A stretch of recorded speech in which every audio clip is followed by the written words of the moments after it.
stazione di Thiene. È stato un viaggio in treno, ma un viaggio anche nel tempo, perché mi dicono che oggi a Thiene siamo nel 1492.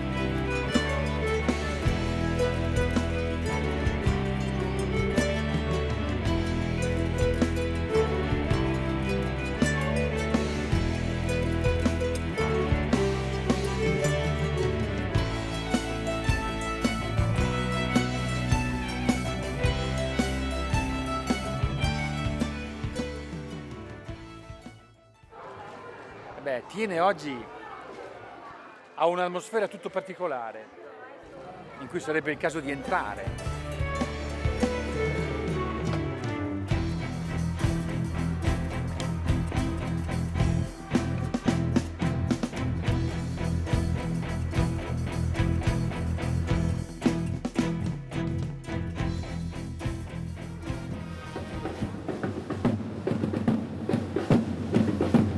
Dovrei prendere il cavallo invece della bicicletta, ma insomma è una rievocazione. Rievocazione sì, ma storica e soprattutto sinceramente collettiva. Loro vengono da Quattro Castella, Reggio Emilia, sono un gruppo che collabora, partecipa.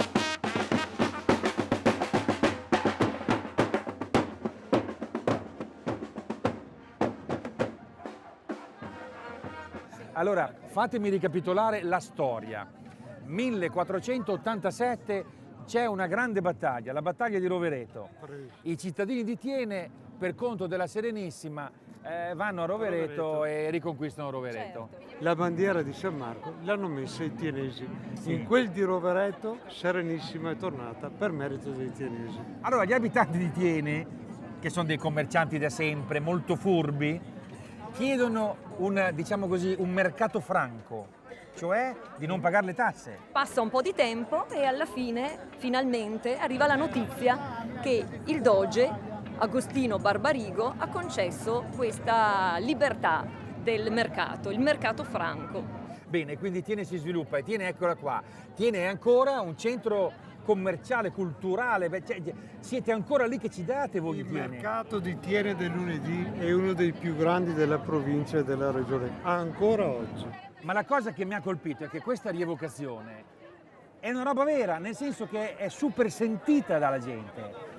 Cioè Beppi 15 anni fa è partito, ha deflagrato con quest'idea, cioè di organizzare la rievocazione.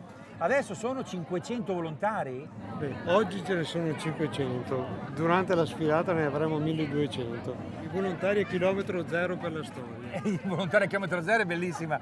Beh, ma è una risorsa socioculturale, professoressa. Sì, è vero, è ricordare la storia ma anche sentirsi ancora uniti e parte integrante della città. Ecco, magari il tuo vestitino non è male, è bellissimo, è filologico, cioè c'è uno studio anche storico. Certamente, c'è uno studio filologico, c'è una professoressa di storia del costume che studiando i quadri, valutando quelle che sono le testimonianze dell'epoca, fa poi cucire dalle sarte gli abiti in maniera tale che siano veramente attinenti al periodo e non stonino appunto con quanto si va a rievocare. Molto importante.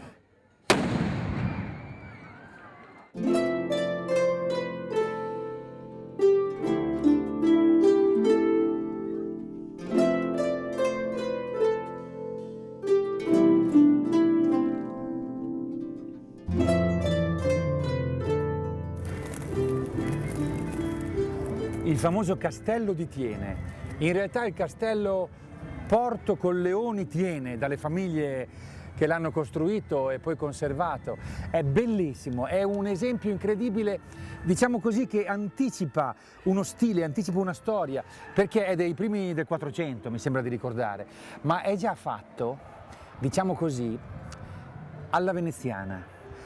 In realtà è Venezia che piano piano comincia a investire nell'entroterra. Beh, il castello, allora, ho capito bene che è un primi del 400. È molto importante perché è appunto una villa pre-palladiana, perché nasce con le caratteristiche di un castello, ma in realtà è una villa, quindi un punto di riferimento per un'importantissima azienda agricola che si strutturava tutto intorno a questi edifici.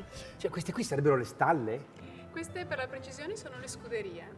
Sono il nostro gioiello, sono state realizzate all'inizio del 1700 su disegno dell'architetto Francesco Muttoni. Come la devo salutare?